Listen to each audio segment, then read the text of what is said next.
नमस्कार दोस्तों, आपका स्वागत है द बॉन्ग टॉक शो में। आज हम बात करेंगे यूरोपियन सुपर लीग की। देखेंगे इसके विरोध में फैंस इतने प्रोटेस्ट क्यों कर रहे हैं और in fact the prime minister of UK and France have come in support of the fans.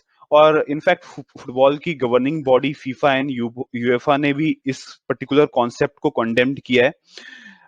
सो सबसे पहले जानते हैं how European super league is structured. सबसे पहले इसमें 20 टीमें होंगी। There will be two groups, group A and group B, जिसमें 10-10 क्लब्स होंगे जो खेलेंगे। Right now 12 clubs have signed for this particular championship. 3 अभी अनाउंस नहीं की है, वो फर्दर अनाउंस करने की बात है। एंड 5 जो टीम्स है वो क्वालिफाई करेंगी, जो भी अपने रिस्पेक्टिव जो डोमेस्टिक लीग से क्वालिफाई करके आएंगी, या आप बोल सकते हैं जो डोमेस्टिक लीग से जीतेंगी वो क्वालिफाई करेंगी इस टूर्नामेंट के लिए। जो अभी करंट सिनेरियो पे जो 12 टीम हैं जिन्होंने साइन किया है वो है Arsenal, Real Madrid, Inter Milan, Manchester United, Tottenham Hotspur, Chelsea, Barcelona, AC Milan, Liverpool, Juventus, Manchester City and Atletico Madrid. So बात करें how the team is going to qualify for quarter finals. So जो 3 teams होंगी out of 10 जो top पे रहेंगी वो तो directly qualify कर जाएंगी क्वार्टर फाइनल्स के लिए। जो फोर्थ प्लेस की जो टीम है वो डिसाइड होगी। फोर्थ एंड फिफ्थ प्लेस की जो दोनों ग्रुप्स के अंदर टीमें हैं वो एक दूसरे के साथ खेलेंगी, और उस प्लेऑफ में जो विजेता उभर के आएगा वो फोर्थ टीम दोनों ग्रुप के अंदर डिसाइड हो जाएगा। आपके साथ पिक शेयर करता हूं। ये लिस्टर सिटी के प्लेयर्स ने प्रोटेस्ट किया था against Liverpool FC before the match begins. इनका कहना था कि आपके ऑन फील्ड परफॉर्मेंस से ये डिसाइड होना चाहिए कि कौन सी टीम क्वालिफाई करती है यूरोपियन सुपर लीग के लिए। करें revenue model of European Super Cup की। सो फर्स्ट ईयर में जब ये क्लब्स एक दूसरे के साथ खेलेंगे, इनको फर्स्ट ईयर में ही 4.2 बिलियन यूएस डॉलर मिलेंगे, और ये अमाउंट आने वाले सालों में बढ़कर 12 बिलियन डॉलर तक जा सकता है। ये अभी का एक एस्टिमेट है। और हम चैंपियंस लीग की बात करें तो चैंपियंस लीग में डिपेंड करता है आप कितने आगे टूर्नामेंट में पहुंचे, जैसे क्वार्टर फाइनल, सेमीफाइनल या फाइनल, और आपकी व्यूअरशिप आपकी कंट्रीज में कितनी आई थी। सो इस पे डिपेंड करता है आपको कितना अमाउंट यूएफए देगी। आपको एक फैक्ट के बारे में बताऊं तो ब्रायन म्यूनिक को 130 मिलियन यूरोज मिले थे लास्ट ईयर चैंपियंस लीग जीतने के लिए। यहाँ और पीएसजी को बात करें तो इनको 134 मिलियन यूएस डॉलर मिले थे, भले ही वो हार गए थे वो लीग। तो ये जान के हैरानी होगी कि यूरोपियन सुपर लीग के लिए जस्ट एक एग्रीमेंट साइन करने के लिए इन क्लब्स को 350 मिलियन यूएस डॉलर मिलेंगे।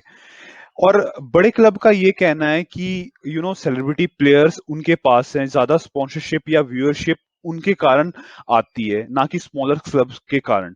सो वो चाहते हैं कि जो अमाउंट अभी डिस्ट्रीब्यूट होता है वो उस वे में ना हो, large part of the money उन्हें मिले और small amount of that particular chunk should be given to the smaller team. But ये क्रिएट प्रॉब्लम करेगा क्योंकि smaller team will not be able to contain those player, or not able to maintain that kind of team.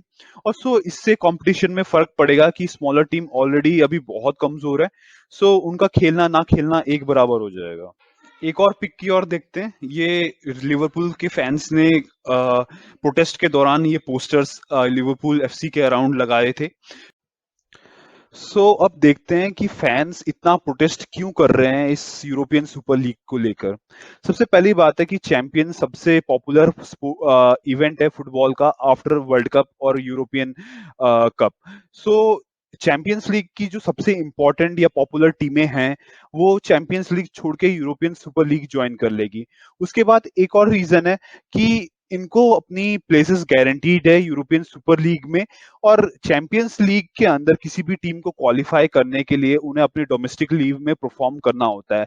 जैसे आप जिस भी depend करता है कौन सी लीग से आप आ रहे हैं, जैसे इंग्लैंड हो गया या जर्मनी हो गया, वहां की 4 टीमें क्वालिफाई करती हैं, या डच देखिए जहां पर 2 टीमें क्वालिफाई करती हैं। तो आपको अपने ऑन फील्ड परफॉर्मेंस से चैंपियंस लीग के अंदर एंट्री मिलती है। यहाँ पर यूरोपियन सुपर लीग में आपको अपनी प्लेस गारंटी मिल रही है। आपको थोड़ी हिस्ट्री बताता हूँ चैंपियंस लीग की। सबसे पहले इसे यूरोपियन कप के नाम से जाना जाता था। तब हर लीग की, यूरोप की जो टॉप टीम थी जिन्होंने उस लीग को जीता है, वही बस क्वालिफाई करती थी। But due to the money power of big clubs in Spain, England and Italy, champions league को थोड़ा इलबरेट कर दिया गया। सो इससे क्या हुआ, जो फाइनेंशियली स्ट्रांग थी टीम्स, भले ही उन्होंने वो चैंपियनशिप नहीं जीती हो अपने डोमेस्टिक सर्किट में, वो भी क्वालिफाई करने लगी। Just like Manchester United, Chelsea, Manchester City और Liverpool, they are economically very strong. और 1990s में ये मींस लॉबिंग हुई थी, उसके बाद से मतलब फॉर्मेट चेंज हुआ था। और इसका परिणाम ये हुआ कि जो रिच क्लब थे वो और रिचर बन गए, और जो स्मॉलर क्लब थे उनकी जो इकोनॉमी थी और कम हो गई। आपने देखा ही होगा कि 2004 में जब एफसी फोर्टो ने चैंपियंस लीग जीता था, उसके बाद से अभी तक कोई भी ऐसी team, unorthodox team, champions league नहीं जीत पा रही है।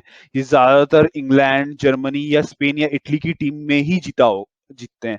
सो हम बात करें 1991 से पहले की, सो उस वक्त 8 बार ऐसा हुआ था जब इन 4 कंट्रीज के अलावा भी टीम वहां पर जाके वो टूर्नामेंट जीती थी।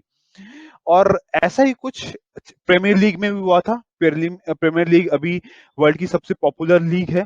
आफ्टर चैंपियंस लीग सबसे ज्यादा यदि व्यूअरशिप आती है किसी लीग में तो वो प्रीमियर लीग में आती है। सो आपको प्रीमियर लीग का भी मॉडल समझना होगा। पहले प्रीमियर लीग बहुत बड़ा था, सो बिग क्लब्स ने लॉबिंग की।